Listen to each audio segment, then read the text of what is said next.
Hello everyone! Welcome back to my YouTube channel. So for today's video, tuturuan ko kayo ng pinakamadaling paraan sa pag-claim ng SSS maternity benefits. Are you ready?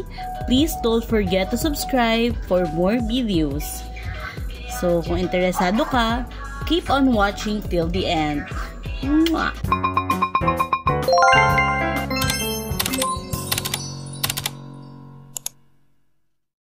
Okay guys, today tuturuan ko kayo kung paano mag-claim ng pinakamadaling paraan ng pag-claim ng SSS maternity benefits.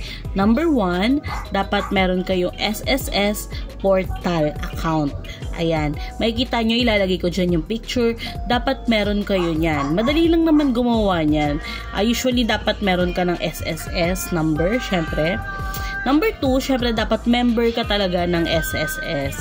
And dapat meron niyang hulog or dapat active yan. And the most important, dapat wala kang pending loan, okay? Tapos kompleto ka ng hulog, ganyan. Mas okay yan.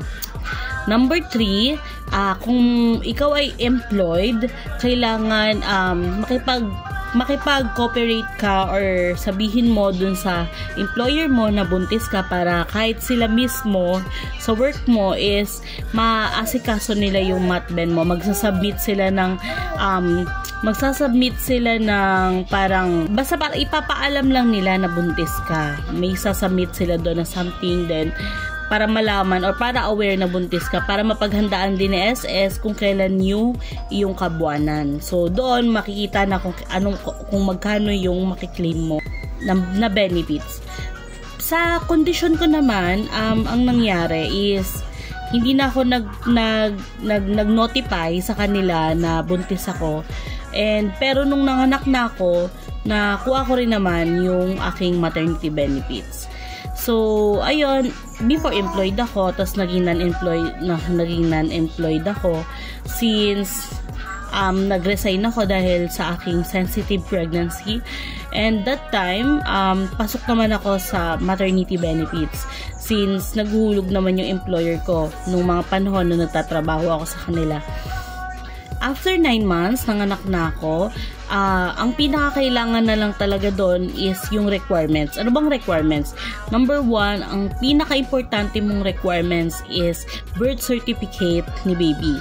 Na talagang siya ay pinanganak mo sa araw na yon. Kailangan yung birth certificate ni baby ay may tatak galing sa inyong City Hall. Huwag ka magpapasa ng maternity benefits kung ang birth certificate ng anak mo ay walang tatak ng City Hall. So, after sa hospital, pag binigay na sa inyo yung kopya ng inyong birth certificate ni baby, dalhin nyo agad ito sa City Hall nyo kung saan ka nanganak para matatakan and maging official siya na birth certificate kung saan lalagyan nila to ng selyo o tatak. Ayan, ilalagay ko na lang dyan din yung mga pictures para meron kayong sample. And then, also, yung pangalawang requirements, usually dalawa lang mga requirements yan. Dapat, syempre, una-una, dapat member ka talaga ng SSS, may hulog ka, active ka, and wala kang existing loan. And number 2, syempre, dapat may birth certificate ka, katunayan na nanganak ka. Ganun din sa mga nakunan, dapat may katunayan kayo na meron kayong baby na nailabas. Para yan kasi yung mga supporting documents na talagang hinihingi sa atin ng SSS. Mahigpit lang talaga sila pagdating sa requirements kasi syempre hindi naman basta-basta na mabibigay sila sa inyo ng pera, diba? Na which is para sa inyo naman talaga yon dahil iyon ay iyong benefits, okay? Ayan, dapat meron kang birth certificate and lastly, pinaka-important, kung hindi ka na-employed is dapat meron kang COE. Certificate of Employment. Doon sa COE na yon, kung ikaw ay wala na doon sa dati mong trabaho, dapat mailagay doon na ikaw ay walang pending o mga unang nakuha doon sa SSS maternity benefits mo para maibigay sa'yo ng buo ni SSS. Basta at least meron notification from your past company na ikaw ay dating empleyado nila and pumapayag sila na mag-claim ka ng yung benefits. Okay? Kapag meron ka ng COE, kung wala ka namang COE or ikaw ay still employed, makipag-communicate ka sa iyong employer dahil sila mismo ang maglalakad nito at ay kusa ng ipapasok ni SSS ang iyong maternity benefits sa iyong ATM. Pero kung unemployed ka nga, dapat meron kang COE. So, hihingi ka ng COE o magre-request ka ng COE dun sa dati mong company. Pero kung wala naman yung dati mong company, as in, literal, kailangan mong kumuha ng affidavit. And yung affidavit na yon is nada-download naman yon dyan sa website ng SSS, pero hindi yun basta-basta. Kasi nag-try ako one time dahil nanood lang din naman ako dito sa YouTube that time, tapos mali naman pala yun na ituro nila. Dahil after ko magpa-affidavit, nagbayad pa ako sa notary ng 300. Nasayang lang yung 300 ko. Kasi pagdating dun sa SSS, hindi naman siya tinanggap.